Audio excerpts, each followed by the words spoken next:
All right, we got a little bit of a roof leak going on around this box vent here. The homeowner called, got it worked in. We're going to look at this, try to go through, diagnose. This is not going to be a repair video, but we're going to talk about diagnosing the issues, some possible quick patch jobs, and a repair for in the future. So anytime you have a flashing flange or anything exposed, you don't ever want your nails at the very bottom of the outer edge, because what happens is water runs down. It can get under this edge here, get into your nail over time, get it loose, waller, rust, penetration, surface tension, drip right in your hole.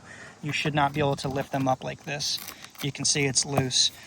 So anytime you got water diverting around something, up here any water has to go somewhere, goes left and right, so you get more water, a larger amount coming down here.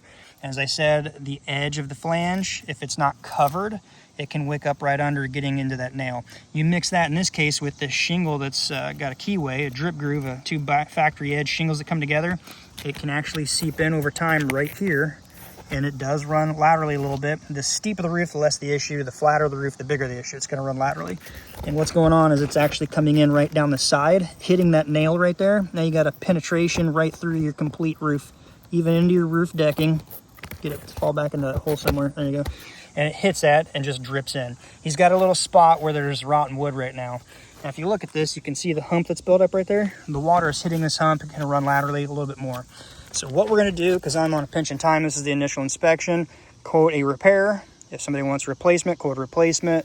We're also just going to patch it with some sealer today due to storms coming in the next few days. Even if I was going to quote it, repair it, I couldn't get to it until we have rain, and it's going to come in. So in that case, in a pinch, homeowner DIYers, put some caulking up under here, lift that nail up, squirt in the hole, put it under this keyway right here, get that to drop back down, push it down, seal it off. Maybe put another nail higher if you have good wood, but the picture he sent me from the inside, this is pretty bad. It's probably not going to hold, so we're not going to compromise it further. Anywhere that water could be getting in, same like this side right here, you can see how it's loose and lifting. Should not do that. That means it's doing the same thing. Over the years, that's why they've caulked this. You don't ever want to rely on caulking because it's never going to stay sealed. It'll break free, just like you see right there on that. You just want to make sure it's installed right the first time. So that's what we're going to do to seal this up. Now the actual repair process, if you're going to quote it, do it yourself, you're going to need to remove this. So flat bar the shingles, remove the nails around it. You got to get rid of this hump and the bad wood. So wherever the rafters are, you want to try to go not just from one rafter to the other, but to three. So from left, across the center, and to the right. It's going to hold your wood better, especially if it's going to be 7/16. If it's one bias, not a big deal. What you'll do is you'll cut that plug out from rafter to rafter, remove that bad wood, drop a new piece in, whatever it is, the same size, nail it off.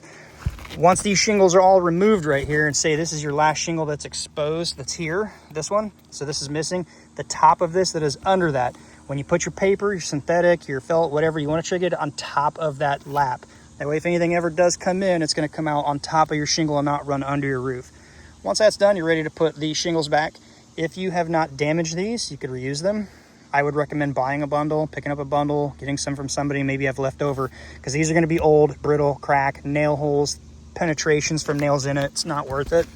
So you're ready to put them in, you put your shingles in, you want to cut the hole around the vent. I'd recommend getting a new vent, but if you want to use it, as long as it's not cracked, I guess. The biggest thing is, whether it's new or used and salvaged, you want to put a bead of sealer around the outer edge of that flange, and then put it on, nail it up and in a little bit, nail the top, down the other side. When you're ready to put your shingles back in, one of the last important part here. You don't want them shoved all the way under super tight. You want the water that does come around this to actually have a channel to run down. So if this is where your post comes up for your vent, you don't want your shingle butt tight to it. You want to leave it back just a little bit. It has a little channel for water to run down. The other thing to note on that is this shingle here, if it breaks where the top of this shingle is not higher than the backside of the vent, and this applies for flashing around chimneys or anything, you want to nip that top corner at a little bit of an angle, kind of a dog ear this way, so if water hits it, it runs that path down, least resistance, and channels out. If it's a sharp 90-degree point, so imagine this shingle right here, there's the edge, and the top comes over, and the water hits that, lateral water movement, surface tension will run over. It's not good. So if you nip that at a 45, if it hits it, it comes down. So again, if it's not higher than the back of the vent, nip it. If it's higher than, it's not a big deal. If you do those few steps, you should have a very successful repair.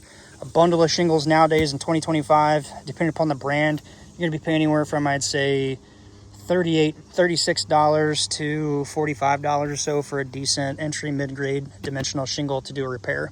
A tube of sealer like this, you're probably looking at $12 to $15 depending upon where you buy it. Basic tools, you don't need a mag hatchet, hammer, flat bar, nails to get this removed. You don't even have to buy all the expensive pneumatics and stuff for your framing gun. Just use a hand nail, not a roofing nail, but a number 8, number 16, whatever. Nail your wood down. Check with a local roofer in your area if you want to do it DIY. Chances are they'll more than willingly, at least I will be, give you the stuff if you want to do it if you're in my area. I'd rather build a good relationship and a brand and not be like, well, I'm either going to do it and I'm going to charge you out the wazoo or goodbye. It's not how we operate here. I do what I do here to share with you guys so DIYers, homeowners can know. So on that note, if you could give it a quick thumbs up if you did get any benefit out of this. I need to get this sealed because even if I do quote a repair, I won't be able to get the repair worked in before we get rain. So that's why I brought this stuff up. We're going to squirt it under, seal this up, buy him some time until we can get a repair done on this. Until next time. Be safe. We'll see you then. Thanks. Bye.